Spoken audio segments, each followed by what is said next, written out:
Okay, so now that I've shown off the blueprints in action, now I'm going to go back through and go over them. So first, real quick, we're going to do the crouching and sprinting thing.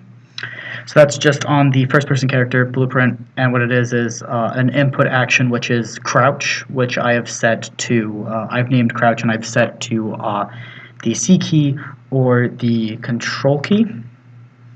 And then it goes off into a branch.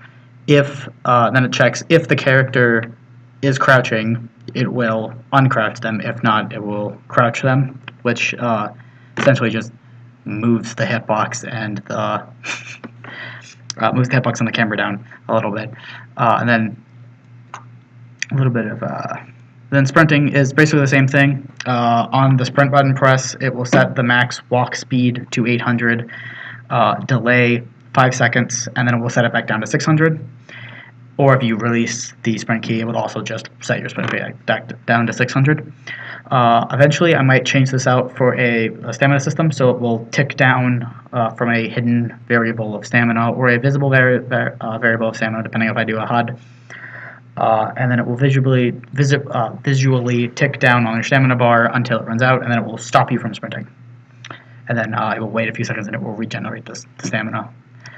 Over here we have the move to locations for my lovely assistant. So we have on F. So originally it was just to test to make sure it worked. I did on F and G. So on F key press, move to the ally BP, which is what I named her, her to the location, which is the target point, which I've set in the world. Then I actually changed it, removed the G, and set on the trigger box that the ally BP moves to target location of target point 2, and then I have it print the string, press shift to sprint. Move 3, basically the same thing, moving to a location, except because of an issue I was having where when you would leave through the box again, it would move her back. So I have to destroy the trigger box after she moved there originally. So you don't, like, unless you go back in the level, you shouldn't have her move, because the whole idea is like you're moving and then you're looking away and she's moving behind you. Then you turn around and go, oh, she moved, cool. I like that idea without like just her audibly moving every time you do something. And then move 4 is just the same thing as the other moves. It's just on collision with box, put her there. The tutorial text, pretty simple. It is on overlap of the box. It will set a string of a text renderer and a tutorial message, which are both public variables, so those can be changed in the editor without opening up the blueprints. And it will display the text on the screen at the size and font color and all that, depending on what the designer would put in.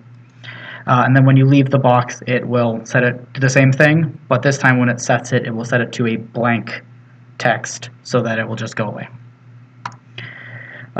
Keypad door. So this is the keypad door. So what it is first we have, ignore that, on begin play, set door start, which is a variable, and then it will set the door end variable. The door end variable is the vector of the door start subtracted from an offset of x and y, which are floats, which are public variables, which can be edited on the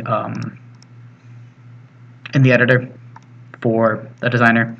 And so, like, if you need to make the door bigger or smaller, you can change the offset for the x and y and change them independently of each other. So maybe you need you have a garage door and you need it to open up. You can that wouldn't work because you'd have to change the z. Don't ignore that. You need a garage door that opens sideways or something, or a big space door or something. And then you can just change the x and it will move farther in the x direction. That's testing stuff. But we have on component box on the box, cast the first person character the ability to input, and then on leaving, disabling the input. So then when you're inside and you press E, it will play the timeline, which will move it, and it will move the door to the set world location, which is the door start and the door end modified by the vector. Pretty simple. The key door. Let's start with the key and then the key door. So the key is on overlap, cast the first person character, and a new sets excuse me.